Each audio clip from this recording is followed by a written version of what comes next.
Bonjour, un petit rappel sur la division avant de commencer à les poser. Un rappel sur l'utilité de la division. Dans la première division que je propose, 1247 divisé par 6, on peut le voir de deux façons. La division, ça permet de calculer deux choses un peu différentes. Bon, admettons que j'ai 1247 euros.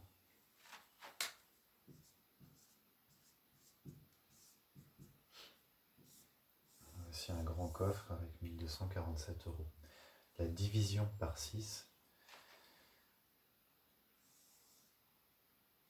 c'est ceci.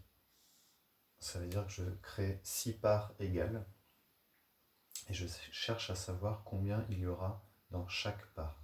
Quand je vais poser la division, je vais trouver ici 207, ça s'appelle le quotient.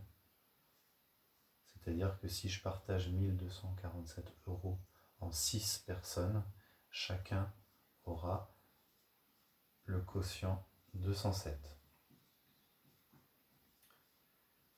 Et on verra qu'il reste 5. C'est parce que ces 5 euros, je ne peux pas les partager en 6 personnes, donc il va rester sur le côté 5 euros. Bon, on verra un peu plus tard avec la virgule qu'on peut les partager, puisque je peux les transformer en centièmes. La division permet de faire autre chose également.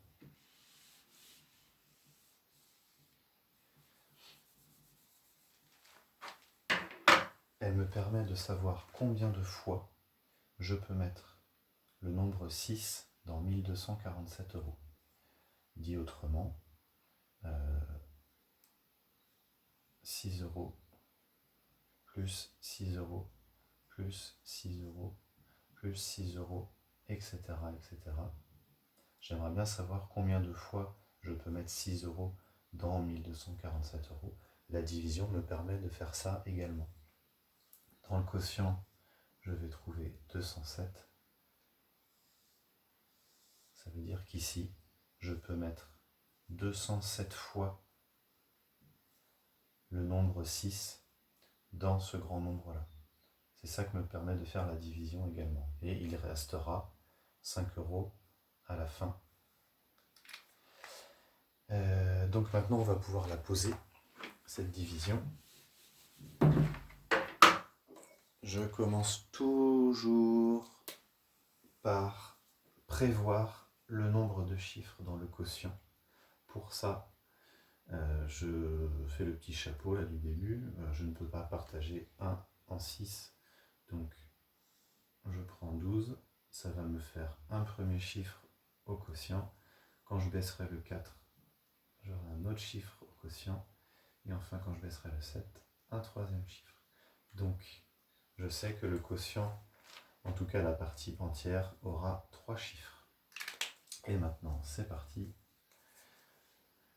Je me pose la même question que tout à l'heure. Combien de fois 6 dans le nombre? Alors, combien de fois 6 dans 12? 2 fois 6, 12. Il ne me reste rien. Je descends les 4 dizaines. Combien de fois 6 dans le nombre 4? 0 fois. 0 fois 6, 0. Il reste toujours 4. J'abaisse le 7. Combien de fois 6 dans 47? C'est là que les tables sont assez utiles. 6 fois 7, 42. L'écart entre 42 et 47, c'est 5. Je n'ai plus rien à baisser. Donc pour l'instant, ma division est terminée. Je vous ai demandé de vérifier cette division pour voir si on n'a pas fait d'erreur de calcul. Pour ça, je vais utiliser une autre couleur. Je multiplie mon quotient par le diviseur. J'ajouterai le reste. Et normalement, je devrais trouver 1247 qui s'appelle le dividende. Donc si je calcule à la main ou à la calculatrice 6 fois 207 et que j'ajoute le reste de 5 avec votre calculatrice ou en la posant, vous allez trouver 1247. Donc j'ai bien 207 fois le nombre 6 dans 1247. Et je dois rajouter 5 pour arriver à 1247.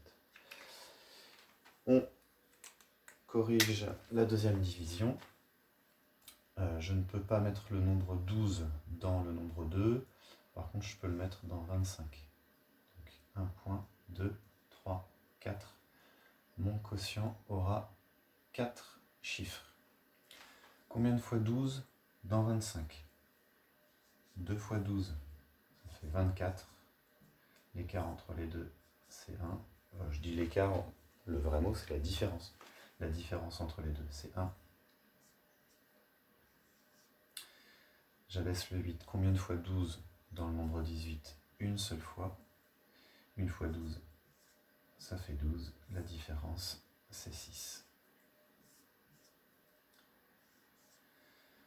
Combien de fois 12 dans 69? 5 fois 12, 60. La différence, c'est 9.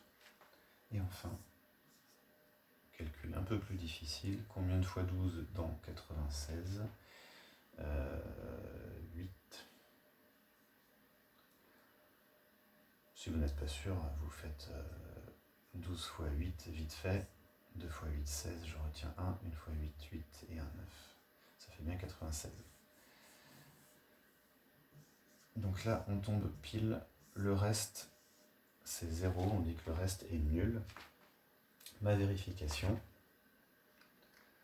c'est 12 fois 2158.